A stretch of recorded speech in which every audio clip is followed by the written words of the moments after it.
everyone. Hope everyone's well, keeping themselves busy. So I thought I'd take just a sec just to share what little I know about electrics. I know some people, especially if you've never done anything with electric, it can be a bit confusing at first. So this is what little I know. So these are my two prototypes. I've got the bigger one and the smaller one.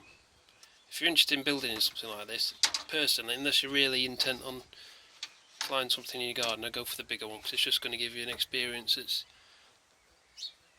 closer to what we normally do. So anyway, we'll start with the bigger one. So I've got an electric motor, obviously, and then we need a battery, a speed controller, and a receiver or a timer. So we start at the motor. Electric motors, brushless ones like this, they are sized, they have a number, so this is a 2826 1350 kilovolt motor. So the 2826 is the physical dimensions of the motor. Sometimes it's the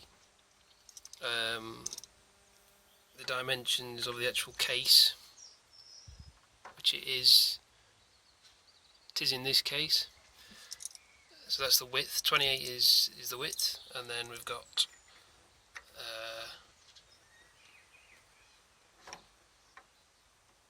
depth of 26, thereabouts.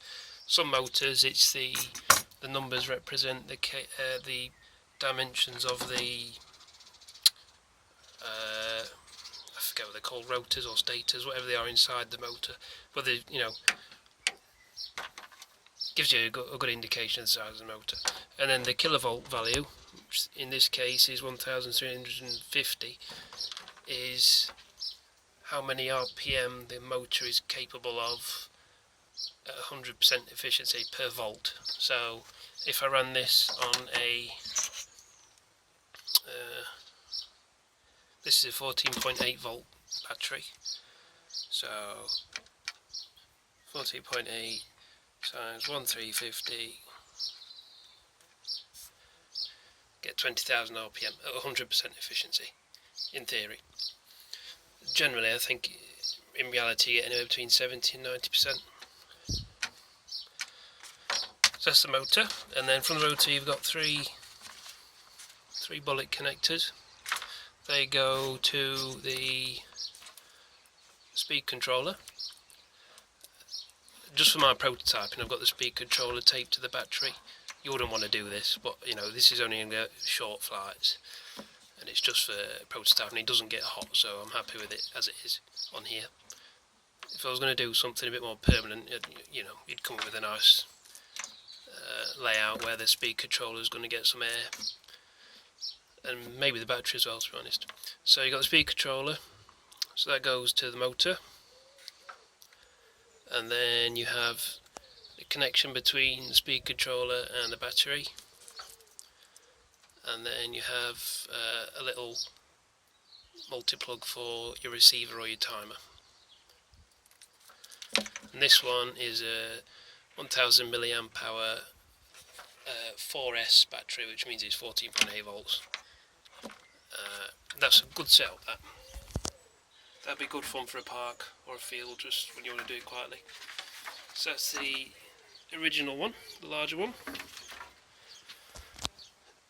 And then this is the new Diddy one, which really is silly small, really. So this is a generic Chinese thing, dead cheap off eBay. It's an 1806 2300 kilovolt battery. So it's 18mm wide by 6 deep. Apparently that's not right, so that must be the internal components. But again, it gives you a good indication of the size. There's a 2p for comparison. So this is 2300 kilovolt motor, and I'm running this on an 11.1 volt battery.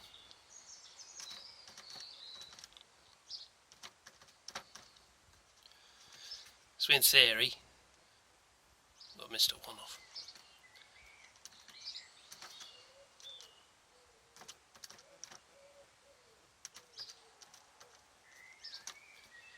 In theory, I get 25,000 RPM at 100% efficiency. I'm not going to get that. Probably closer to 22,000 RPM maybe. I don't know. And this has got a little APC electric prop, which is